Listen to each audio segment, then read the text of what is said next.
Halo teman-teman, Assalamualaikum warahmatullahi wabarakatuh. Bagaimana teman-teman kabarnya di rumah? Semoga teman-teman selalu dalam keadaan sehat walafiat. Tentunya pasti teman-teman tetap ceria dalam pembelajaran pada pagi hari ini. Sebelum kita memulai pada materi pada pembelajaran SBDP kali ini, kita akan berdoa terlebih dahulu. Pastikan teman-teman di rumah mengikuti untuk berdoa bersama dengan Ustazah Dilah. Sikap berdoa. Tangannya diangkat, kepalanya ditundukkan. Doa sebelum belajar. A'udzu billahi minasyaitonir rajim. Bismillahirrahmanirrahim. Rabbi zidni ilman warzuqni fahman. Ya Allah, tambahkanlah ilmu kepadaku dan berikanlah aku kepahaman. Amin. Semoga teman-teman di rumah selalu diberikan kemudahan dalam memahami informasi pada pembelajaran pagi hari ini. Hari ini kita berada pada tema 8, yaitu bumiku.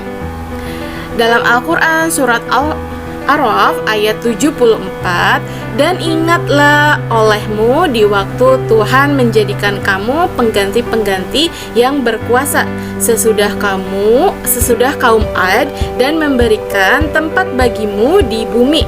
Kamu didirikan istana-istana di tanah-tanahnya yang datar. Kamu pahat gunung-gunung untuk dijadikannya rumah. Maka ingatlah nikmat-nikmat Allah dan janganlah kamu merajalela di muka bumi ini dengan membuat kerusakan. Jadi teman-teman, di dalam Al-Quran surat Al-A'raf hari ini ternyata Allah sudah menciptakan di bumi ini dengan amat sangat luar biasa. Tetapi pastikan kita tidak merusak keadaan bumi kita. Dengan cara seperti apa merusaknya? Yaitu misalnya buang sampah sembarangan, lalu kita selalu menebang pohon tanpa aturan. Nah, itu juga pastikan kita tidak membuat kerusakan di bumi. Bumi adalah planet ketiga dari matahari yang merupakan planet terpadat dan terbesar kelima dari 8 planet dalam tata surya. Bumi juga merupakan planet terbesar dari 4 planet kebumian tata surya. Bumi terkadang disebut dengan dunia atau planet baru. Bumi adalah salah satu atau satu-satunya planet yang dapat ditempati manusia karena memiliki suhu yang relatif tetap. Suhu di bumi menjaga ketersediaannya air dalam bentuk cair dan menjaga organisme penghasil oksigen tetap hidup. Lebih dari 70% teman-teman permukaan bumi adalah air. Sisanya merupakan adalah daratan.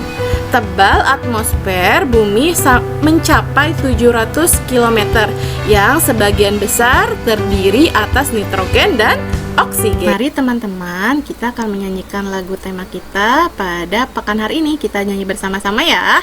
1, 2, 3.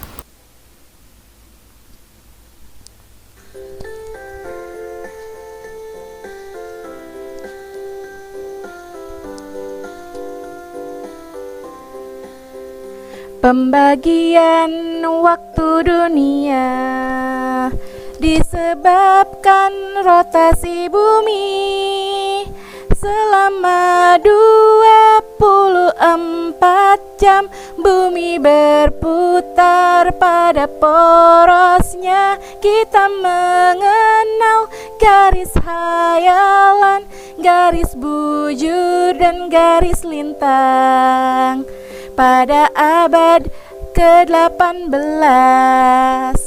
tempatnya di Washington DC, diresmikannya waktu dunia. Kota Greenwich yang jadi pusatnya. Itulah sebab waktu dunia berbeda-beda sekarang. Pembagian waktu dunia disebabkan rotasi bumi Selama 24 jam kita berputar pada porosnya. Kita mengenal garis hayalan, garis bujur dan garis lintang. Kita mengenal garis hayalan, garis bujur dan garis lintang. Alhamdulillah teman-teman, bagaimana? Mudah bukan menyanyikan lagu tema kita? Semoga teman-teman di rumah dapat menyanyikan lagu tema secara bersama-sama dengan Ustazah ya. Terima kasih. Kita lanjutkan ke materi selanjutnya.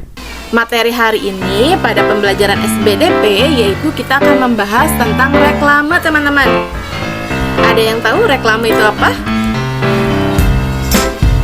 Reklame adalah gambar yang berguna untuk menawarkan atau mempromosikan barang atau jasa kepada masyarakat agar tertarik untuk membeli atau mengkonsumsinya.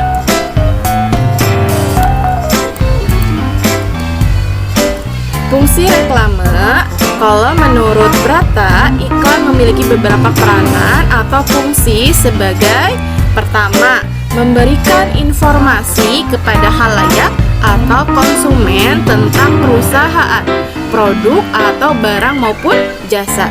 Yang kedua, fungsinya yaitu untuk mempengaruhi atau membujuk khalayak atau konsumen sehingga mereka ingin melakukan pembelian. Yang ketiga, yaitu menciptakan kesan tertentu tentang jasa atau barang yang direklamekan. Yang keempat, fungsinya yaitu memberikan kepuasan tertentu sesuai dengan keinginan dari konsumen. Nah, yang kelimanya, fungsi menurut Brata itu adalah merupakan alat komunikasi antara penjual dengan calon pembeli atau konsumen. Syarat saat kita membuat reklame yaitu pertama, reklame itu harus mencolok. Yang kedua, tentunya kalau kita membuat sebuah reklame harus semenarik mungkin agar konsumen, produsen merasa ingin melihat dari reklame yang kita buat. Yang ketiga, kalimatnya harus jelas, singkat, dan mudah untuk dimengerti teman-teman. Lalu yang keempat, pastinya dalam membuat reklame kita harus jujur dan dilakukan secara berulang-ulang. Artinya ketika kita membuat sebuah reklame agar orang masyarakat yang ada di sekitarnya itu tahu bahwa ada yang sedang diiklankan, tentunya tidak cukup hanya satu kali. Seperti teman-teman sering lihat di televisi, sering adanya iklan. Tentunya iklan itu terjadi beberapa menit sekali setelah kegiatan program yang ada di televisi tersebut dijalankan. Itu artinya agar masyarakat sekitarnya itu tahu bahwa ada produk yang sedang mereka iklankan, sehingga masyarakatnya dapat tertarik dan membeli produk tersebut. Kita akan membahas macam-macam dari reklame. Yang pertama yaitu ada reklame komersial. Reklame komersial adalah jenis reklame yang dibuat untuk kepentingan bisnis. Tujuannya pembuatan reklame komersial adalah untuk mendapatkan keuntungan yang sebesar-besarnya.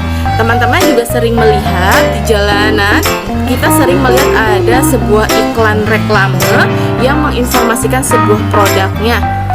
Nah, itu tujuannya, kepentingannya untuk sebuah bisnis agar mereka dapat mencari keuntungan dari penjualan produk tersebut. Yang kedua yaitu adalah reklame non komersial. Apa itu maksudnya teman-teman? Jadi reklame non komersial ini adalah reklame yang digunakan untuk kepentingan non komersial, yakni dia tidak bertujuan untuk mencapai tujuan penjualan yang amat sangat luar biasa. Tapi di sini tujuannya non komersial itu adalah untuk mengajak, menghimbau dan menyampaikan informasi agar bersedia atau mengikuti pesan yang disampaikan. Contohnya yaitu himbauan untuk tertib lalu lintas. Lalu yang keduanya membayar pajak, donor darah, dan teman-teman dapat dilihat di sini ada reklame yang mengajak masyarakat untuk buang sampah pada tempatnya. Selanjutnya yaitu ada reklame penerangan. Reklame penerangan ini adalah reklame yang informatif, artinya bersifat menyampaikan informasi kepada masyarakat. Nah, teman-teman dapat dilihat di gambarnya. Di sini ada reklame, istirahatkan lampu bila tidak digunakan. Maksudnya ada yang tahu, teman-teman? Agar kita dapat menghemat listrik ketika memang kita tidak menggunakan lampu saat kita tidur, artinya kita dapat menghemat sumber energi listrik. Selanjutnya ada reklame peringatan. Reklame peringatan adalah reklame yang bernada mengingatkan kepada masyarakat pengguna jalan melalui gambar sebuah reklame. Contohnya, ketika di jalanan yang terjal atau jalanan yang curam, maka akan ada sebuah peringatan, yaitu hati-hati sering terjadi kecelakaan, atau misalkan hati-hati turunan atau belokan yang curam. Nah, itu adalah reklame peringatan. Reklame permintaan atau ajakan. Reklame permintaan atau ajakan adalah reklame yang bernada meminta atau mengajak warga masyarakat supaya bersedia memenuhi permintaan atau ajakan. Mengajak masyarakat untuk peduli dengan sesamanya melalui sebuah gambar reklame. Contohnya, di situasi saat ini di COVID ini, teman-teman, tentunya kita dapat membuat reklame tentang ayo menggunakan masker, karena selain bertujuan untuk menjaga diri kita, itu juga salah satu contoh bahwa kita peduli dengan sesama.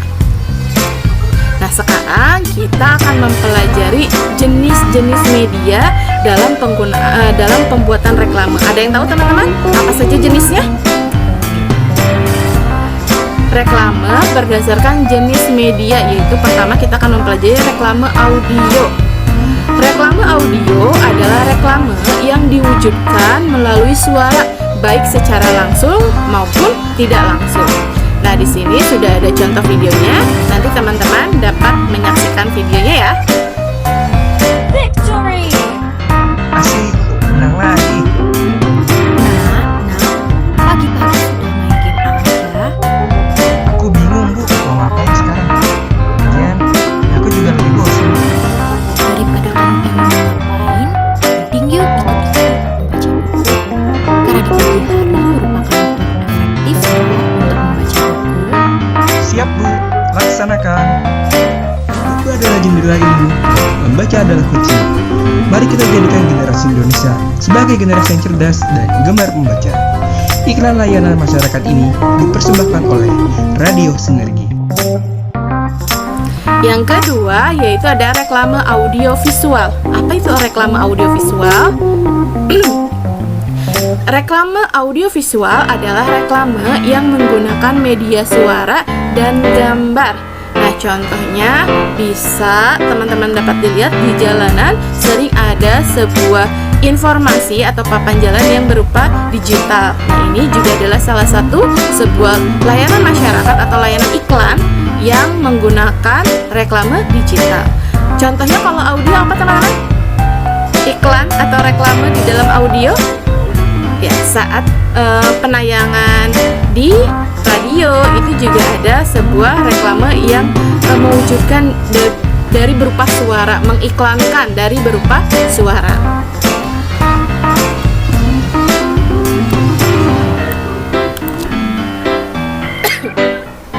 Selanjutnya ada reklame visual. Reklame visual adalah reklame yang diwujudkan dalam bentuk gambar. Reklame visual terdiri yang pertama ada poster. Poster adalah ragam gambar reklame yang berupa gambar bentuk barang atau objek dengan gambar huruf. Tentu teman-teman sudah tahu cara pembuatan poster kan? Nah, selanjutnya ada spanduk. Spanduk adalah ragam gambar reklame yang berupa gambar huruf yang dibuat di atas kain memanjang. Nah, contohnya seperti ini, teman-teman. Selanjutnya ada plakat. Plakat adalah ragam gambar reklame yang berupa gambar bentuk barang atau jasa dari gambar huruf yang dibuat pada kertas. Nah, contohnya seperti ini, teman-teman. Plakat itu seperti ketika kita mendapatkan penghargaan, nah itu juga adalah termasuk dari sebuah reklame. Lalu ada etiket. Etiket ini adalah ragam gambar reklame yang berupa nama suatu produk atau barang dan disertai dengan keterangan. Contohnya di sini saat teman-teman melihat obat dari dokter, nah di situ ada tulisan berapa dosis yang harus kita minum, berapa kali kita harus minum obat tersebut. Nah, itu disebut dengan reklame, yaitu namanya adalah etiket. Selanjutnya ada leaflet.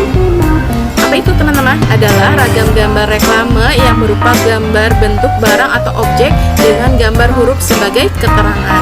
Lalu ada brosur. Nah, brosur juga sama teman-teman, hampir sama dengan yang sebelumnya, yaitu leaflet. Brosur adalah ragam gambar reklame yang menggunakan huruf sebagai unsur utamanya. Selanjutnya ada logo. Logo adalah ragam gambar reklame yang berupa simbol atau lambang suatu badan usaha milik negara maupun swasta. Nah, contohnya di sini ada logo apa teman-teman? Ada yang tahu? Ya, betul sekali, di sini ada logo Avatar. Selanjutnya ada baliho. Baliho adalah ragam gambar reklame yang berupa gambar bentuk barang atau objek dengan gambar huruf yang berukuran besar. Nah, contohnya di sini. Selain itu juga baliho dapat digunakan untuk sebagai papan informasi untuk ketika adanya pemilu. Nah, itu juga sering digunakan. Kita harus memperhatikan saat kita harus membuat sebuah reklame. Yang pertama, reklame itu harus komunikatif. Apa maksudnya teman-teman? Komunikatif adalah komunikasi antar dua belah pihak, yaitu antara produsen dan konsumen. Produsen ini berarti produk apa yang akan kita jualkan, lalu targetnya siapa yang akan membeli produk tersebut. Selanjutnya komposisi. Komposisi adalah letak gambar bentuk barang atau objek adanya penataan. Jadi ketika kita membuat reklame tentunya harus melihat komposisi antara tulisan, gambarnya, objeknya. Nah, jadi kita harus memperhatikan tersebut. Selain itu kita harus memperhatikan pusat perhatian. Pusat perhatian memiliki unsur yang dominan dan diciptakannya melalui pewarnaan yang kontras, sehingga ketika kita sedang ada di jalan misalnya, kita tahu oh ada iklan tersebut, sehingga ketika kita membuat reklame, maka kita harus melihat pusat perhatiannya seperti apa agar menjadi pusat perhatian, maksudnya seperti itu teman-teman. Selanjutnya ada kesatuan. Apa maksudnya kesatuan? Kesatuan adalah saling mendukung dan saling melengkapi dari isi narasi, objeknya, gambarnya, maka itu harus menjadi satu kesatuan. Tidak bisa gambarnya apa, narasinya seperti apa. Jadi harus menjadi satu kesatuan.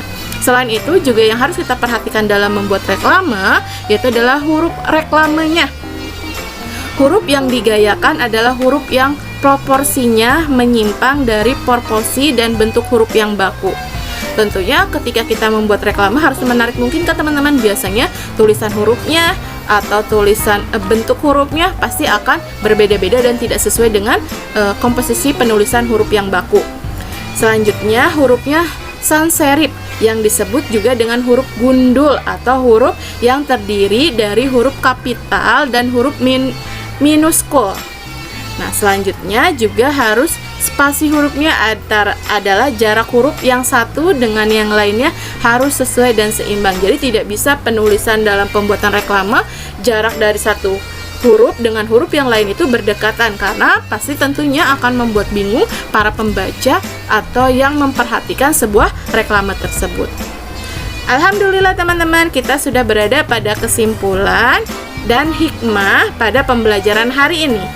Tentunya kita dapat mengamati bahwa di era globalisasi saat ini banyak sekali masyarakat yang membeli produk-produk dari luar negeri seperti televisi, HP, mobil, dan beberapa peralatan elektronik lainnya, sehingga banyak produk lokal yang kalah bersaing dengan barang dari luar negeri.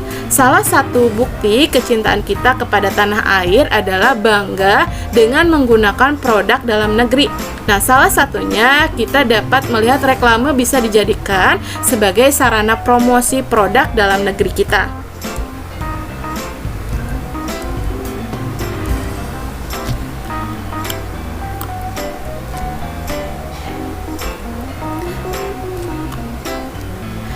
Proyek hari ini teman-teman dalam pembelajaran SBDP, yang pertama, buatlah sebuah reklame yang semenarik mungkin sesuai dengan tadi banyak sekali jenisnya dari sebuah reklame. Nah, teman-teman silahkan membuat reklame semenarik mungkin dengan tema bumiku dengan menggunakan jenis reklame sesuai pilihan teman-teman. Dalam pembuatan reklamenya boleh dalam berbentuk audio, boleh dalam berbentuk audio visual, dan boleh dalam bentuk visual. Jadi silahkan menurut teman-teman mana yang lebih mudah saat teman-teman dalam membuat sebuah reklame. Ustazah tunggu proyeknya hari ini dan silahkan teman-teman kirimkan ke dalam classroom. Insya Allah Ustazah akan dapat melihatnya. Tetap semangat dalam menuntaskan proyek hari ini teman-teman. Sebelum kita akhiri kegiatan dan teman-teman dapat melanjutkan dengan mengerjakan proyek hari ini, kita akan berdoa terlebih dahulu. Sudah siap teman-teman? Kita akan mengakhiri kegiatan pembelajaran kita pagi hari ini dengan berdoa. Sikap berdoa. Tangannya diangkat, kepalanya ditundukkan. Doa sesudah belajar. Alhamdulillahi Rabbil Alamin. Segala puji bagi Allah Tuhan semesta alam. Amin. Alhamdulillah teman-teman, kita sudah berada di akhir kegiatan. Terima kasih bagi teman-teman yang sudah melihat informasi materi kita pada pagi hari ini dari awal hingga akhir video pembelajaran pada pagi hari ini. Pastikan teman-teman tetap semangat untuk menuntaskan kegiatan pembelajaran pada pagi hari ini. Dan tentunya selalu jaga kesehatan, banyak minum air putih dan banyak juga makan makanan yang sehat. Dan dihindari makanan-makanan yang mengandung MSG. Terima kasih teman-teman, jazakallah khair teman-teman. Sampai ketemu di pembelajaran berikutnya. Wassalamualaikum warahmatullahi wabarakatuh.